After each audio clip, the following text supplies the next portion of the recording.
এ যুবকেরা, তরুণেরা, বাপেরা, মনে রাখবে না খুনো রওজা মোবারকে আল্লাহ নবী তোমার আমার জন্য কাঁদতেছে।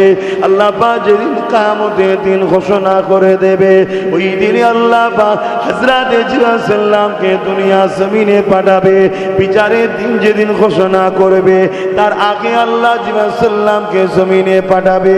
পাঠিয়ে বলতে লাগবে, এই জিবরাইল দুনিয়া জমিনে যাও, আমার হাবিবকে যে উঠিয়ে নিয়ে আসো।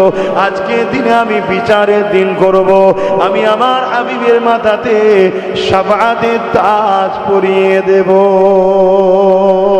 এ নওজওয়ানেরা, তরুণেরা, আল্লাহ নবী নূহ নবী দয়ার নবীকে সাল্লাম দুনিয়া জমিনে আসবে, তিনি উঠাবার জন্য আসবে। পুরো পৃথিবীটাকে তন্ন তন্ন করে খুঁজবে, কারণ একটা উঁচু টিলাও থাকবে না। আল্লাহ পাক সব তো ধ্বংস করে দিয়েছে, কোনো কিছু তো আর নাই। তাই কোন জায়গাতে আমার রাসূলুল্লাহ রয়েছে জিবরাইল সাল্লাম খুঁজে পাবে না। এই জমিনতে আওয়াজ দিয়ে বলতে লাগবে, ও রব্বি আল্লাহ পাক, আপনার হাবিব কোথায় রয়েছে? আমি জিবরাইল খুঁজে পাচ্ছি না। আল্লাহ পাক সময় বলতে লাগবে, এ জিবরাইল জমিনে কান লাগিয়ে লাগিয়ে শোনো, যে জায়গা থেকে দেখবে কান্নার আওয়াজ আসছে, ওই জায়গাতে আমার খাবে তেনার গুনাহগার উম্মত উম্মতীদের জন্য কাঁদতেছে। আরো জোরে বলুন সুবহান।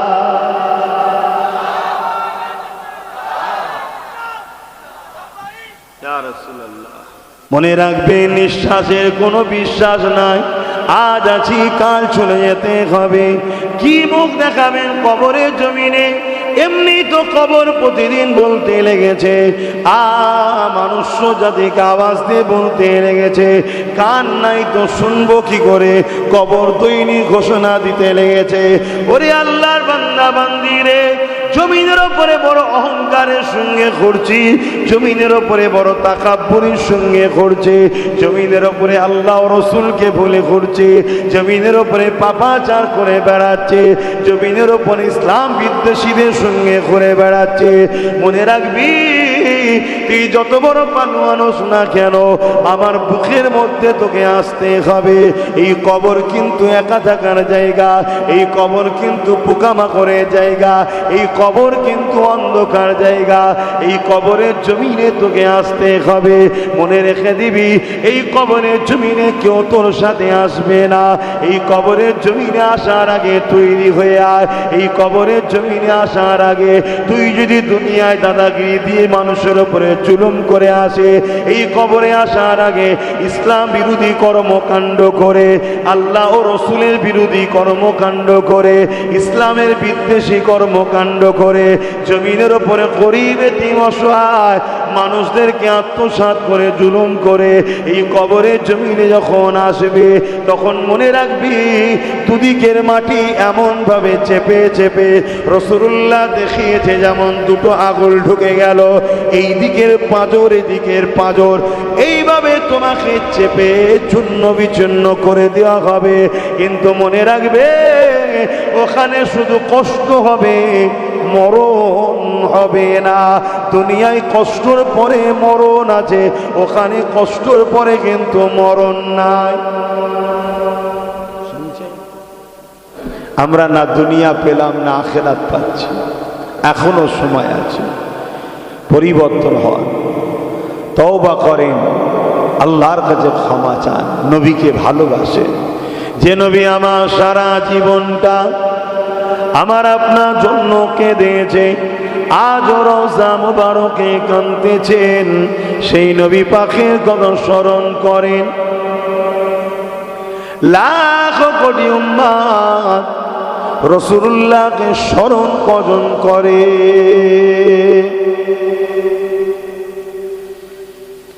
এ নওজওয়ানেরা, অথচ আল্লাহ নবী জিন্দেগিতে এমনও কোনো দিন যায়নি, এমনও কোনো রাত যায়নি নবী আমার উম্মত উম্মতির জন্য কাঁদেনে, সর্বসময় নবী আমার তোমার আমার জন্য কেঁদেছে।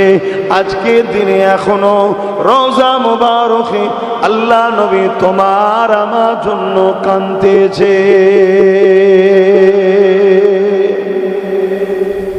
সেই নবীর জন্য আমরা কখনো কেঁদেছি? তেনার জন্য কখনো আমরা লড়াই করেছি? তেনার জন্য কখনো আমরা সময় দিয়েছি? তেনাকে কখনো একা একা বসে আমরা স্মরণ করেছি, মিস করেছি?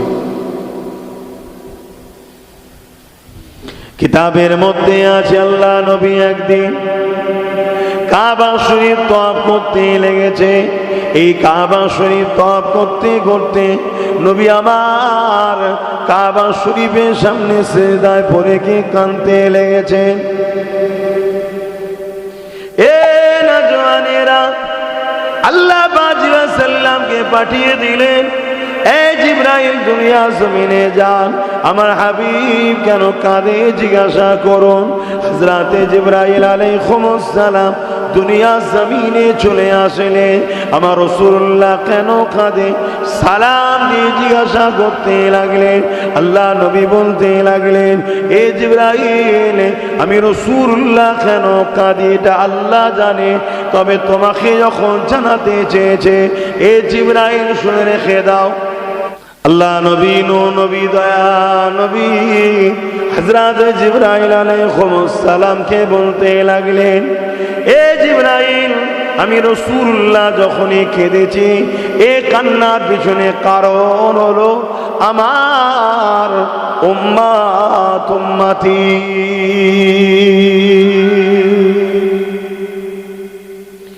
এ জিবরাইল, আমি রাসূলুল্লাহ আল্লাহ পাকে কাবা শরীফ তওয়াফ করতেছিলাম। এই কাবা তওয়াফ করতে করতে আমার মনে পড়ে যায় আজ জাতির কথা, সামুদ জাতির কথা, অন্য অন্য নবীর উম্মত উম্মতিদের কথা। যে সকল নবীর উম্মত উম্মতিরা তারা তাদের নবীর কথাকে অমান্য করার দরুন আল্লাহ পাক তাদের উপরে আযাব গজব দিয়ে তাদেরকে ধ্বংস করে দিয়েছে। আমি রাসূলুল্লাহ আমার ভয় হয়, আমার মনে পড়ে গেছে আমার উম্মত উম্মতিরাও আমি রাসূলুল্লাহ আমার কথাকে অমান্য করে ফেলবে, আমার কথাকে অমান্য করে দুনিয়ায় চলে বেড়াবে। আল্লাহ যদি তাদের উপরে আযাব দিয়ে গজব দিয়ে তাদেরকে ধ্বংস করে দেয়, আমি রাসূলুল্লাহ তাহলে কাদের ধরে ধরে গিয়ে তাওহীদের কথা শোনাবো, কাদের দুয়ারে গিয়ে রিসালাতের কথা শোনাবো, কাদের কাছে গিয়ে এক আল্লাহ পাকের কথা শোনাবো। আমি আমার উম্মত উম্মতিদেরকে বড় ভালোবাসি, আল্লাহ যেন তাদের উপরে আযাব গজব দিয়ে তাদেরকে ধ্বংস যেন না করে দেয়।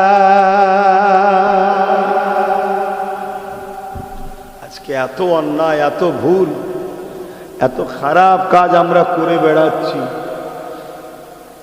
তারপরেও আল্লাহ আমাদের উপরে আযাব গজব দিয়ে ধ্বংস করে দেয়নি একটাই কারণ, আমার রাসূলুল্লাহ কাঁদবেন, আমার নবী কষ্ট পাবেন, তাই এজন্য। কিন্তু সেই রাসূলের জন্য আমরা কি করলাম এটা তো ভাবতে হবে, এটাই তো ভাবা। আপনি দুনিয়ায় যার জন্য ভাবছেন, যাদের জন্য ভাবছেন, একটা কেউ আপনার আখিরাতে কাজে লাগবে। আপনি আমার রাসূলের জন্য ভাবেন, আপনি দুনিয়াতেও কামিয়াবি হবেন, আখিরাতেও কামিয়াবি হবেন। জোরে বলুন সুবহানাল্লাহ। কেন সব কিছু বন্টন কিন্তু রাসূলুল্লাহ দরবার থেকে হচ্ছে। আপনি সেই রাসূলের পক্ষে কবে দাঁড়াবেন? আল্লাহ পাক ওই সময় আওয়াজ দিয়ে দিলেন, হে আমার হাবিব, আপনি কাঁদবেন না আমার খাতিরে। আপনার উম্মত উম্মতিদের মধ্যে থেকে যতদিন পর্যন্ত এই জমিনের উপরে একজন উম্মত একজন উম্মতি এমন করে আমি আল্লাহ আমাকে দিল থেকে মহব্বত করবে, আপনাকে দিল থেকে মহব্বত করবে, আমি আল্লাহ তাদের খাতিরে এই দুনিয়ায় আযাব গজব দেব না, এই দুনিয়াকে ধ্বংস করে দেব না। আমি আল্লাহ আপনার ওই ঈমানদার উম্মতের খাতিরে আমি আল্লাহ দুনিয়াকে ততদিন পর্যন্ত রেখে দেব। এ যুবকেরা, তরুণীরা, বাপেরা, এ আমি আপনি আজ দুনিয়া জমিনে এত অন্যায় করার পরও আল্লাহর আযাবে শিকার হয়ে যায়নি, এত অন্যায় করার পরও আল্লাহর আযাবে গ্রাস হয়ে যায়নি। মনে রাখবেন, আজ জমিনের ওপরে আল্লাহ পাকের পেয়ারা বান্দা বান্দিরা রয়েছে, তাই তাদের খাতিরে আল্লাহ এখনো দুনিয়া আযাব গজব দিয়ে দুনিয়াকে শেষ করে দেয়নি। কিন্তু একটা দিন আসবে এই জমিনের ওপরে একটা ঈমানদার থাকবে না, আল্লাহ পাক সেদিন দুনিয়াকে ফানা করে দেবে, শেষ করে দেবে। সবাই চলে যাবে, কুল্লু মান আলাইহা ফান, সব কিছু আল্লাহ ফানা করে দেবে, কিছুই রাখবে না। এ জমিন, এ আসমান, এ পাহাড় পর্বত আল্লাহ পাক সব ধ্বংস করে দেবে। তো যতদিন তাহলে আমাদেরকে পাঠিয়েছে, তাহলে কি মাকসাদ? উদ্দেশ্য একটাই, যে বান্দা তোরা আমি আল্লাহ আমার খুশির জন্য চলবি, আমার হুকুম মেনে চলবি। মা আতাকুমুর রাসূল ফাখুযুহু ওয়া মা নাহাকুম আনহু ফান্তাহু। আমার হাবিব যা আদেশ করেছে মানবি, আমার হাবিব যা নিষেধ করেছে ছেড়ে দিবি, তাহলেই তোরা কামিয়াবি হবে। আল্লাহ নবী জানিয়ে দিলেন, ততক্ষণ পর্যন্ত তোমরা ঈমানদার হতে পারবে না। লা ইউমিনু আহাদুকুম হাত্তা আকুনা হাব্বা ইলাইহি মিন ওয়ালিদিহি ওয়া ওয়ালাদিহি ওয়ান নাসি আজমাইন।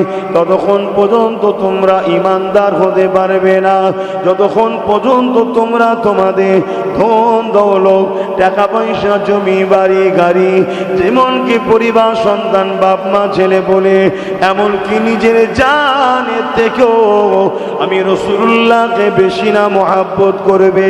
আল্লাহ নবী জানিয়ে দিলেন, ততক্ষণ পর্যন্ত ঈমানদার হতে পারবে না। দাড়ি আছে মানে ঈমানদার, এমনটা ভাবলে হবে না। টুপি আছে মানে ঈমানদার, এমনটা ভাবলে হবে না। নামাজ পড়ে মানে ঈমানদার, এমনটা ভাবলে হবে না।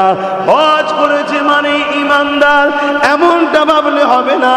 রোজা রেখেছে বলেই ঈমানদার, এমনটা ভাবলে হবে না। মসজিদ মাদ্রাসা বানিয়েছে মানে ঈমানদার, এমনটা ভাবলে হবে না। এ যুবকেরা, তরুণেরা, কেন নামাজ ঈমানের নাম নয়, নামাজ আমলের নাম। রোজা ঈমানের নাম নয়, রোজা আমলের নাম। হজ ঈমানের নাম নয়, হজ আমলের নাম। দাড়ি টুপি ঈমানের নাম নয়, এখনো সব ঈমানের মধ্যে। ঈমান হলো জানের থেকেও বেশি আল্লাহ রসুলকে যারা মুহাব্বত করবে তাদের মধ্যে ঈমান রয়েছে।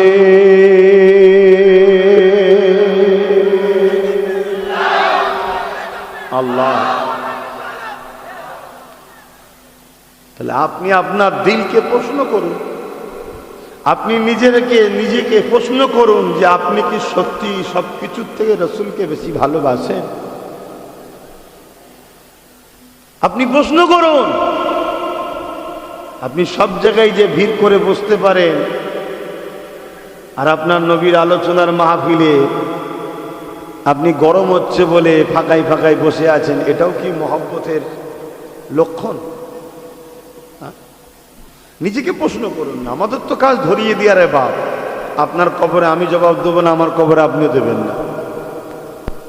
কোনো একটা জায়গায় আপনাদের সঙ্গে আমাদের সম্পর্ক আছে, একটা দাদা হুজুর ওসিলা, তাই চেষ্টা করছি দুনিয়াতেও যাতে বাঁচানো যায়, আখেরাতেও যাতে জাহান্নাম থেকে বাঁচানো যায়, চেষ্টা। কিন্তু কেউ যদি নিজে থেকে মরতে চায়, জোর করে যদি কেউ আগুনে ঝাঁপ দিতে চায়, তাকে আমি রুখবো কি করে? আবার এ কথা বললে অন্যদিকে ইশারা চলে যায়, আর বিপদ, কথা বলেও তো শান্তি নেই, এমন এমন সব কথা বলে ফেলেছে। যাক, আমি ওই খেয়ালে বলছি না।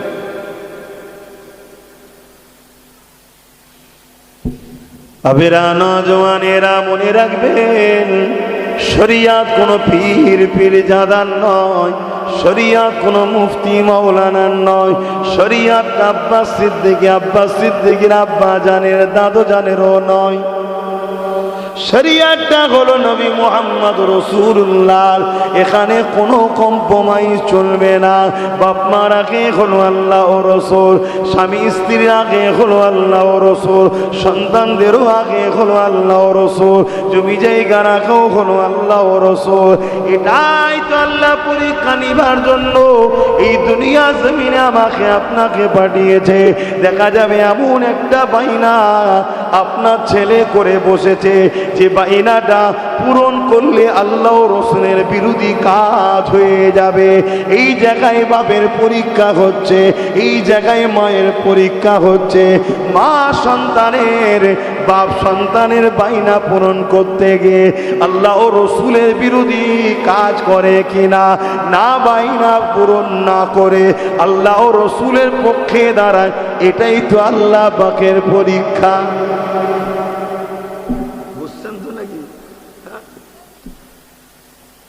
সবটাই তো পরীক্ষা। এই যে আজকে জলসা হবে, এখানে মানুষকে কি করবে না করবে, এটাও তো একটা পরীক্ষা। আমি কি করব, এটাও তো একটা পরীক্ষা। মনে রাখবে, নিঃশ্বাসের কোনো বিশ্বাস নাই। আজ আছি কাল চলে যেতে হবে। কি মুখ দেখাবেন কবরের জমিনে? এমনি তো কবর প্রতিদিন বলতে লেগেছে, মানুষ জাতিকে আওয়াজ দিয়ে বলতে লেগেছে। কান নাই তো শুনবো কি করে?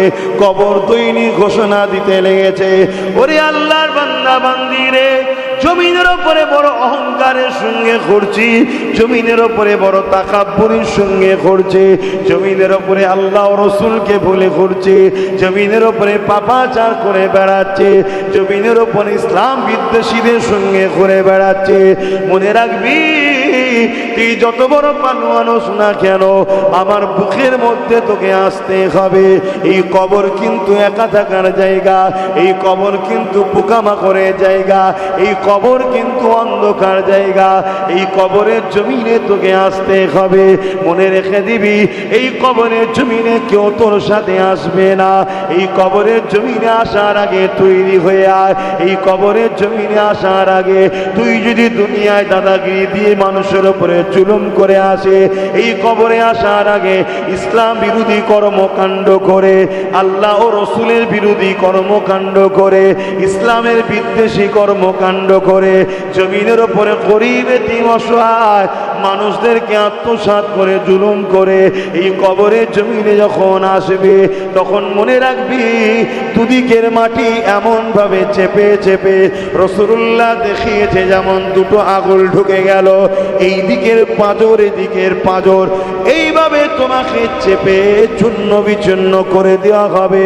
কিন্তু মনে রাখবে, ওখানে শুধু কষ্ট হবে, মরণ হবে না। দুনিয়ায় কষ্টর পরে মরণ আছে, ওখানে কষ্টর পরে কিন্তু মরণ নাই। শুনছেন? একটু ভেবে চলো।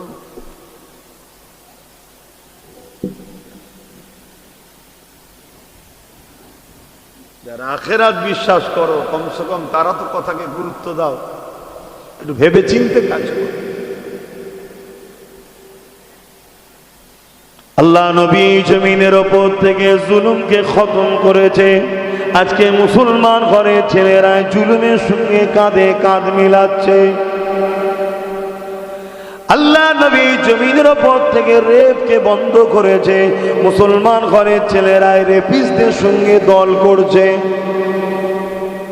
আল্লাহ নবী জমিনের ওপর থেকে নেশাকে বন্ধ করেছে।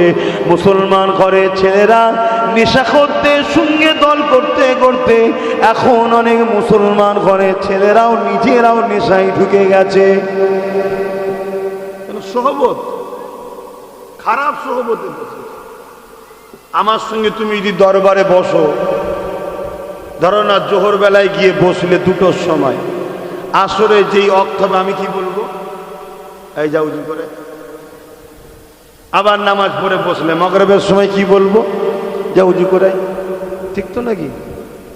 তাই বলে দিয়ে যায় আমার রাসূলুল্লাহর আদরের উম্মত উম্মতি তুমি আমি, সারা জীবনটা যে নবী তোমার আমার জন্য কেঁদেছে, আজ রওজা মোবারকে কাঁদছে উম্মত উম্মতি উম্মতি। সেই উম্মত উম্মতি আজকে রসুলের দুশ্মনের সঙ্গে উঠা বসা করলাম, রসুল্লাহ দুশ্মনের কাঁধে কাঁধ মিলিয়ে দিলাম।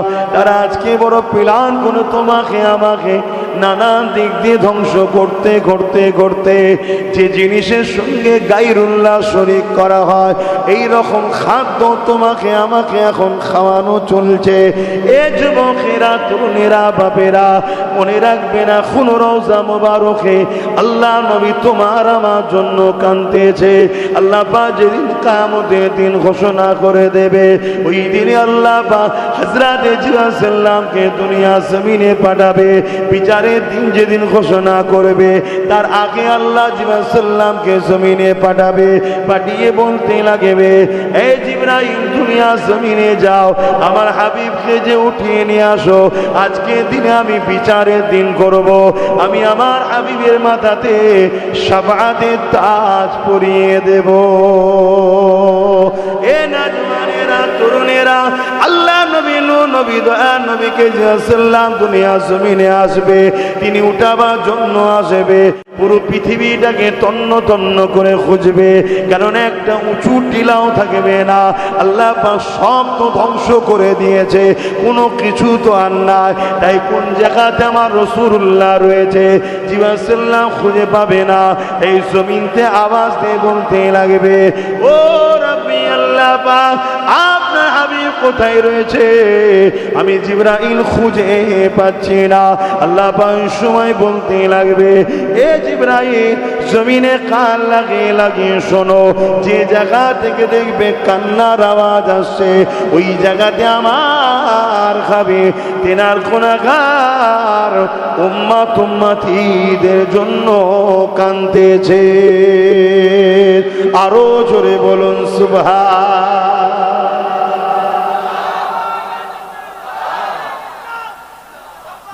ইয়া রাসূলুল্লাহ, একবার হলেও তো ভাবো যুবক, এত ভালো কে বাসে? বলো, এত ভালো কে বাসে? না তোমার আব্বা ভালোবাসে, না তোমার আম্মা ভালোবাসে, এত ভালো কেউ বাসে না। কিয়ামতের দিনে বাপও ছেলেকে দেখে মুখ ঘুরিয়ে নেবে, ছেলে বাপকে দেখে মুখ ঘুরিয়ে নেবে, মা মেয়েকে দেখে, মেয়ে ছেলেকে দেখে, স্বামী স্ত্রীকে দেখে, স্ত্রী স্বামীকে দেখে মুখ ঘুরিয়ে নেবে। চিনেও চিনতে পারবে না, সবার জবানে বেরোবে নফসি নফসি নফসি নফসি, আমার কি হবে, আমার কি হবে। ভাবো, এই যে সামান্য দুদিন কি গরম পড়ছে বলো তো দিনের বেলা? সূর্য কোটি কোটি মাইল দূরে আছে, 1 গুণ তাপ, এর থেকে 12 গুণ তাপ বাড়বে সূর্যের। আর মাথার এক বেগ দেখতে 1 হাত উপরে আল্লাহ না পাবে। ভাবতে পারছো? আল্লাহ রসুল ছেড়ে দিয়ে তোমরা আমি ধ্বংস যাচ্ছি। দুনিয়া তো যাচ্ছে, আখেরাত। তুমি আমি যদি আল্লাহ রসুল ধরে থাকতাম, বাদশাহী আমাদের হাতে থাকতো।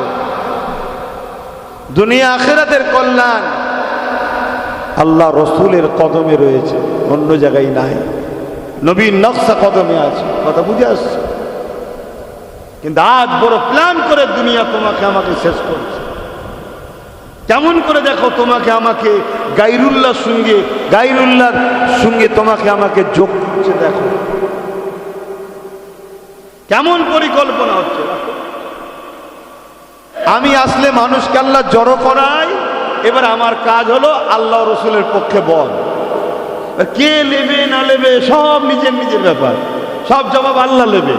আর আমি যদি না বলি, আমার থেকেও জবাব আল্লাহ নেবে। কথা কিছু বুঝে আসছে?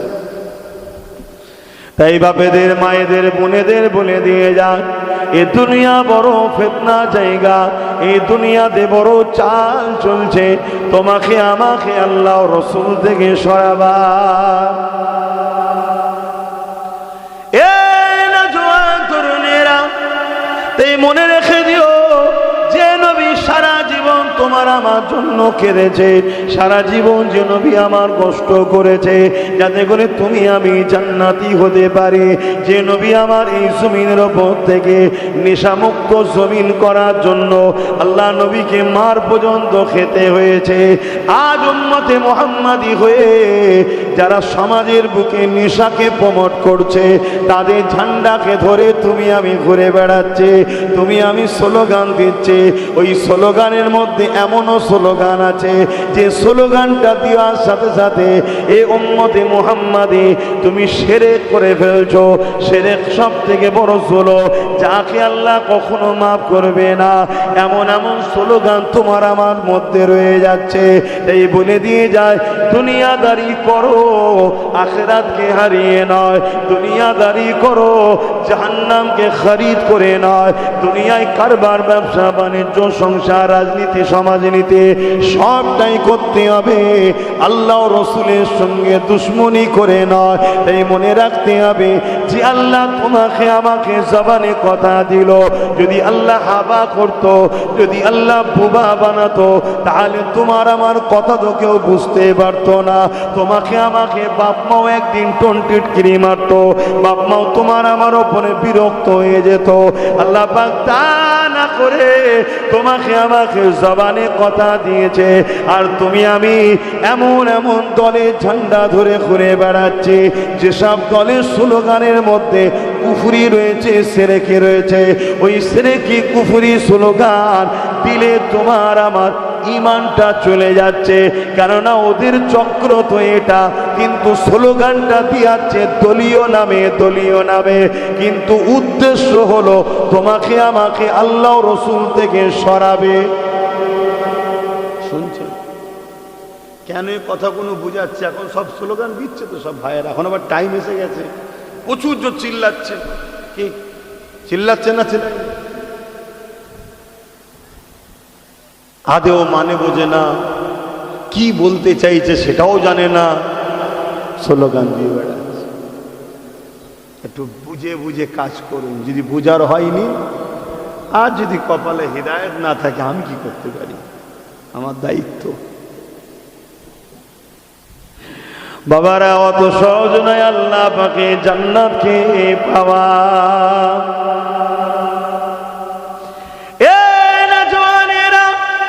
এই দিনের জন্য সাহাবা হুজুররা নিজের জীবনকে কুরবান করে দিয়েছে।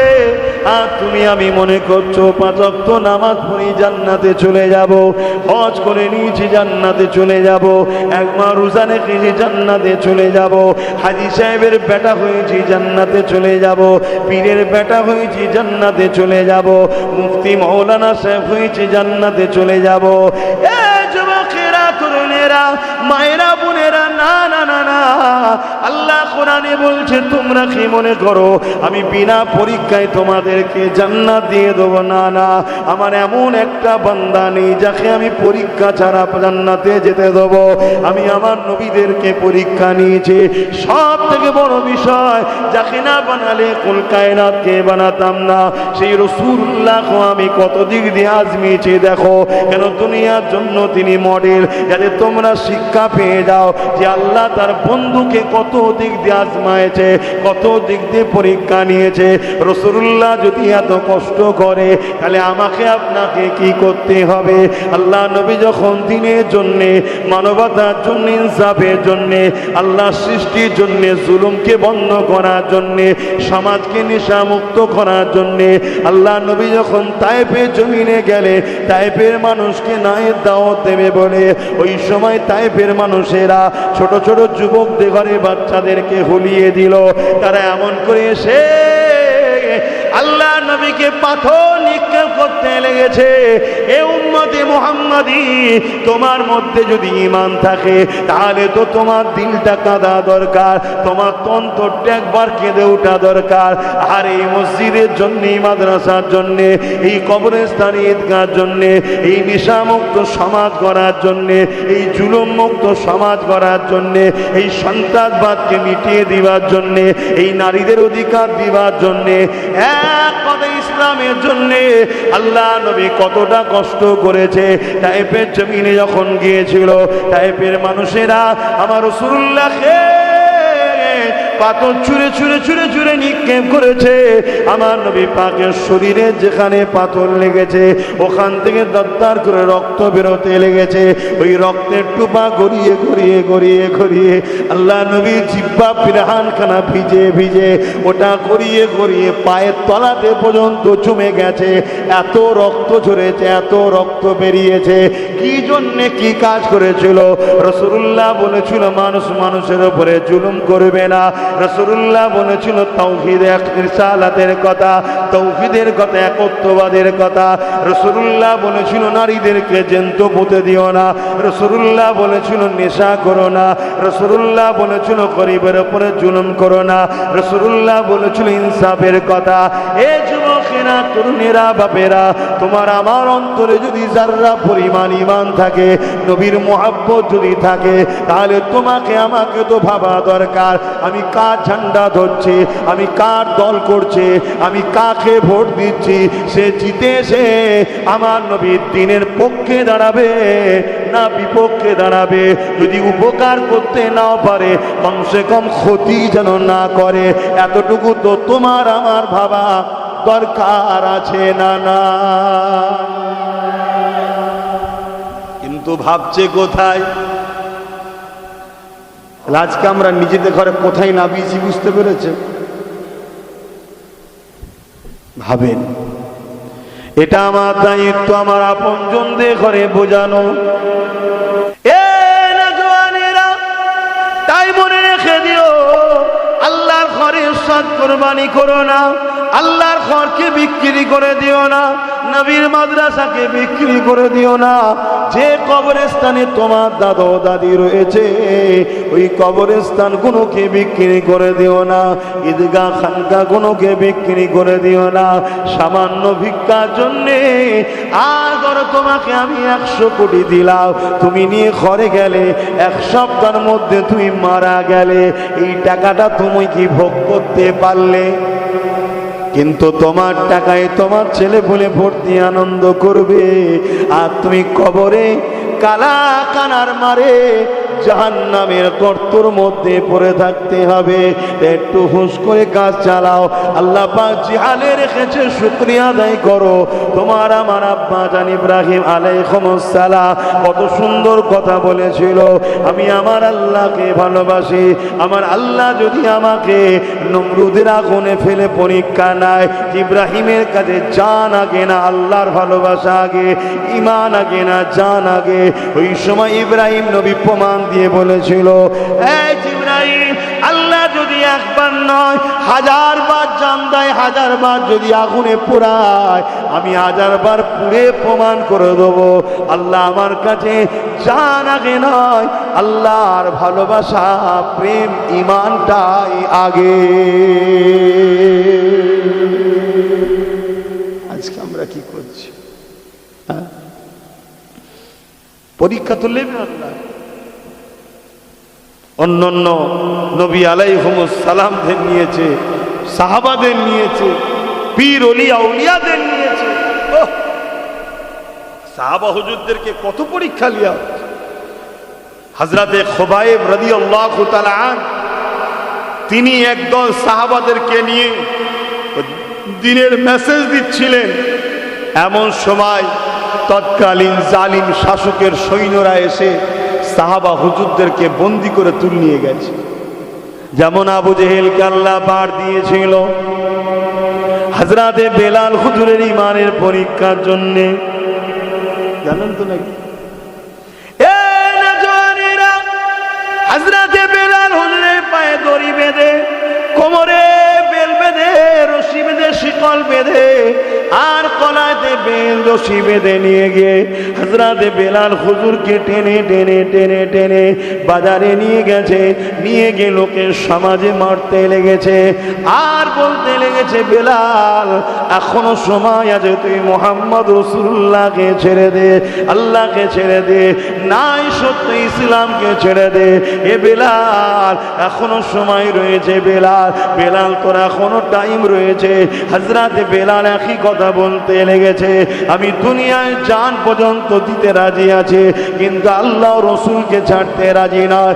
রডকে গরম করে হযরতে বেলাল হুজুরের ঠোঁটে টাকাতে লেগেছে, জিভ ঠোঁট পুড়ে যেতে লেগেছে, জবান তুতলা হয়ে গেল। তথাপিও বেলাল হুজুরের তুতলা জবানে বলছে আশহাদু আল্লা ইলাহা ইল্লাল্লাহ ওয়া আশহাদু আন্না মুহাম্মাদান আবদুহু ওয়া রাসূলুহু। এ দুনিয়ার মানুষেরা, বেলাল হুজুর বলতে লেগেছে, জালিমেরা যতই জুলুম করিস না কেন, আমি আল্লাহ ও রসুলকে ছাড়তে রাজি নয়। বেলাল হুজুরকে লোভ দিল প্রথম, লোভে যখন পারল না জুলুম করলো, জুলুমে যখন পারল না এবারে জানে মেরে দেওয়ার পরিকল্পনা করলো। কিন্তু আমার আল্লাহ সিদ্দিক আকবরের মাধ্যমে বেলাল হুজুরকে খরিদ করিয়ে আমার রাসূলুল্লাহর কদমে হাজির করিয়ে দিলে। আরো জোরে বলুন সুবহানাল্লাহ।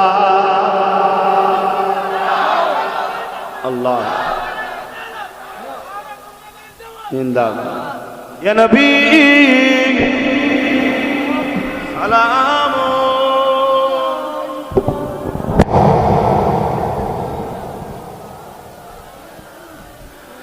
ইয়া হাবিব সালাম।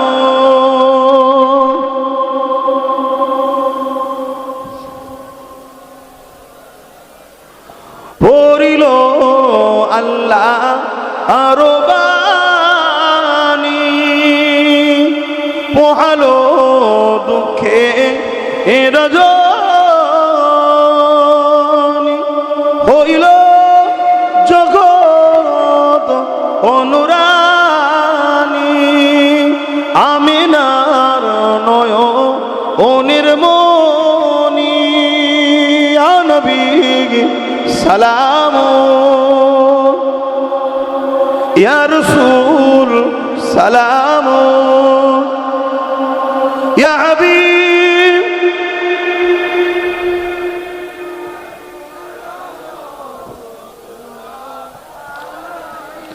জিবরাইল দিলে এই যে আওয়াজ, খুলে দাও আসমানের দুয়ার,